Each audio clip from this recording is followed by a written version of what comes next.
మనసు చాలా చివుక్కుమట్టుంది, చాలా బాధ కలుగుతుంది. అలాంటి జరిగే పరిస్థితి వచ్చింది. ఇంకో పక్క దిశ అలాంటి అరాచక పాలన మీరు చూస్తే బాధితుల్నే నిందితులు చేశారు.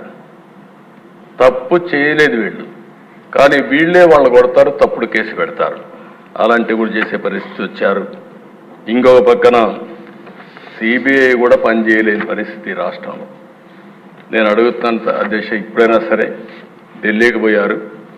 ఓ కిల్డ్ బాబాయ్, ఇది నా క్వశ్చన్ ఫస్ట్ నుంచి ఇప్పుడు అడుగుతున్నా మళ్ళీ. ఓ కిల్డ్ బాబాయ్ ఎవరు సమాధానం చెప్పారు? విజయ్ కుమార్ రాజు గారు, విష్ణుకుమార్ రాజు గారు, మీరు చెప్పాలి ఇప్పుడు. దీనికి సమాధానం దొరికే పరిస్థితి నియర్ ఫ్యూచర్లోనే ఉందా అని అడుగుతున్నా.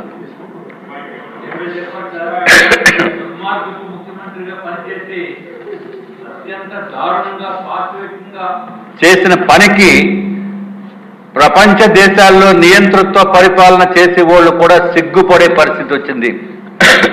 అటువంటిది ప్రజలందరినీ కూడా మెచ్చుకోవాల్సిన అవసరం ఉంది.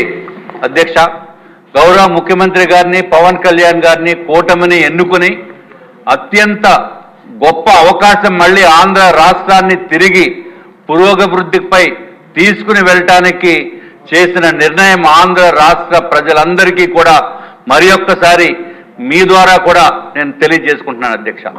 అట్లాగే ఎంతో అద్భుతమైన పరిపాలన దక్షణ కలిగిన మీరు, అట్లాగే పవన్ కళ్యాణ్ గారు నిస్వార్థంతో రాజకీయాల్లోకి వచ్చి ఆంధ్ర రాష్ట్రాన్ని కాపాడాలనే ఉద్దేశంతో ముందుకు వచ్చినప్పుడు కేంద్రంలో ఉన్న భారతీయ జనతా పార్టీ పెద్దలు కూడా సానుకూలంగా స్పందించి మళ్ళీ మన ఆంధ్ర రాష్ట్రాన్ని పురోగభివృద్ధిపై తీసుకుని వెళ్ళి మంచి రోజులు తెలుగు జాతికి తీసుకుని వస్తాయని ఏమాత్రం సందేహం లేదు.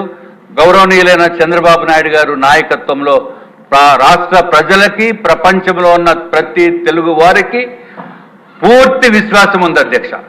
అట్లాగే ఇంకొక విషయం కూడా గౌరవ ముఖ్యమంత్రి గారి ద్వారా ప్రజలకి కూడా చెప్పవలసిన అవసరం ఉంది. దుర్మార్గపు ప్రభుత్వం వైఎస్ఆర్సీపీ ప్రభుత్వానికి కూడా 40% మంది ఓట్లు వేశారంటే వాళ్ళు అన్నం తినిపోసారా, లేకపోతే మనసుతోటి ఆలోచించి ఓటు వేశారా, ఏ విధంగా ఓటు వేశారా అనేది మాకైతే అర్థం కావటం లేదు అధ్యక్ష. ఇది కూడా ఓటు హక్కు వినియోగించుకోవటం ప్రతి ఒక్కరి హక్కు. కానీ ఓటు ఒక మంచికి ఓటు వేయాలి, ఒక చెడుని దూరంగా పెట్టాలని చెప్పి 5 సంవత్సరాల పరిపాలన చూసిన తర్వాత కూడా వాళ్ళు ఈ విధంగా చేయటం అనేది ఒక్కసారి ఆలోచించవలసిన అవసరం ఉంది అధ్యక్ష. అది కూడా మీ ద్వారా గౌరవ ముఖ్యమంత్రి గారి ద్వారా రాష్ట్ర ప్రజలకి తెలియచేయవలసిన అవసరం ఉంది అధ్యక్ష. ముఖ్యమంత్రి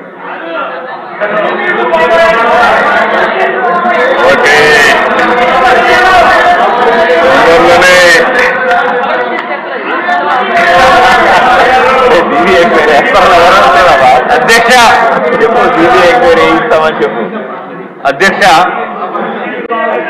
ఊకిల్ద బాబాయ్ అనేది అధ్యక్ష ఇది అందరికీ తెలుసు.